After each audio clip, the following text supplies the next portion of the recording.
जय गौर श्री राधा रमणो विजयते। आप सभी भक्तों को मेरा प्रणाम। ठाकुर जी की कृपा आप सभी पर खूब खूब बरसे और ठाकुर जी की आप सभी लोग सेवा में भक्ति में लीन होंगे, क्योंकि कार्तिक मास है और सभी भक्त ठाकुर जी की सेवा में लगे हुए होंगे। तो कल हमने 19वें अध्याय का श्रवण किया था। 19वें अध्याय में बताया गया था कि कैसे भगवान विष्णु ने छल के द्वारा वृंदा का पतिव्रत धर्म को नष्ट किया था और वृंदा देवी कैसे अग्नि में प्रवेश कर गई। तो आज हम 20वें अध्याय का श्रवण करेंगे। जिन भक्तों ने पिछले अध्यायों का श्रवण नहीं किया है, वे सभी हमारे चैनल पर जाकर पिछले अध्यायों का श्रवण करें, तभी उनको आगे के अध्यायों की कथा समझ में आएगी। तो आज हम 20वां अध्याय का श्रवण करेंगे।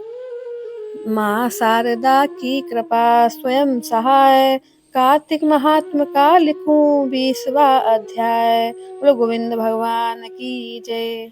तो 20वां अध्याय। राजा पृथु ने कहा, हे देवर्षि, इसके पश्चात युद्ध में क्या हुआ तथा वह दैत्य कैसे मारा गया, कृपा करके अब उस अद्भुत कथा को मुझे कहिए। देवर्षि नारद जी बोले, जब गिरजा वहां से अदृश्य हो गई और गंधर्वी माया भी विलीन हो गई, तब भगवान वृषध्वज चैतन्य हो गए।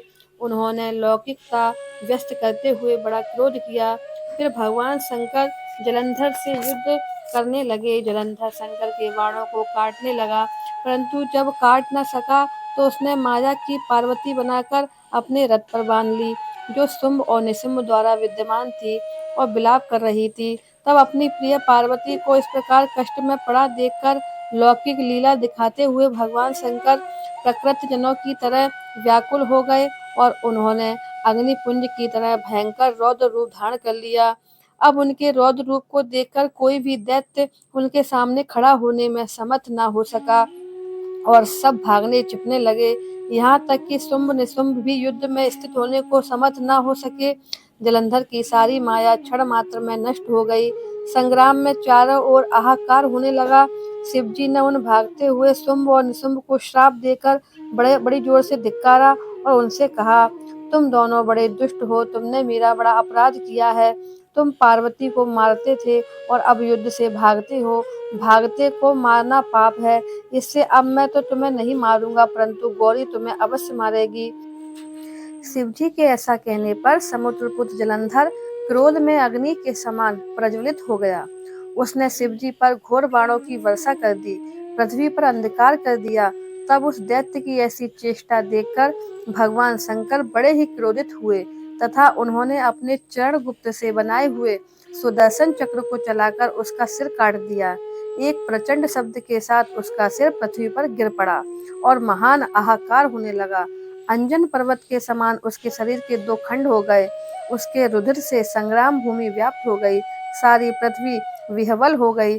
शिव आज्ञा से उसका रक्त और मांस महागौरव में जाकर रक्त का कुंड हो गया तथा उसके शरीर का तेज निकलकर शंकर जी के शरीर में वैसे ही प्रवेश कर गया जैसे कि वृंदा का तेज गौरी जी के शरीर में प्रविष्ट हुआ था। जलंधर को मरा हुआ देखकर देवता, गंधर्व और सब लोग प्रसन्न हो गए। बोलो गोविंद भगवान की जय, राधा रमण लाल की जय। अब हम 21वें अध्याय का श्रवण करेंगे। यह अध्याय भी बहुत छोटा ही है। तो लिखने लगा हूँ श्री हरि के चरणों में शीश नवाए, कार्तिक महात्म का यह अध्याय 21वां कहलाए। बोलो गोविंद भगवान की जय।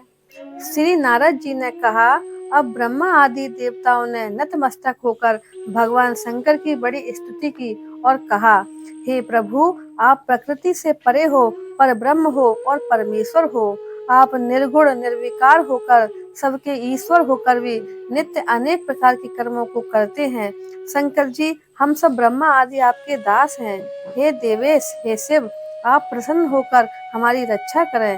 हे नाथ, हम आपकी प्रजा हैं तथा सदा आपकी शरण में रहते हैं।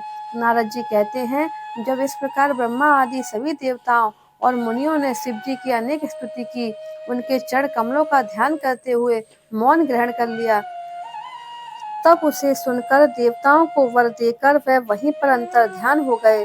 उसके पश्चात शिव जी का यश गाते हुए सब देवता भी प्रसन्नता पूर्वक अपने अपने स्थान को चले गए।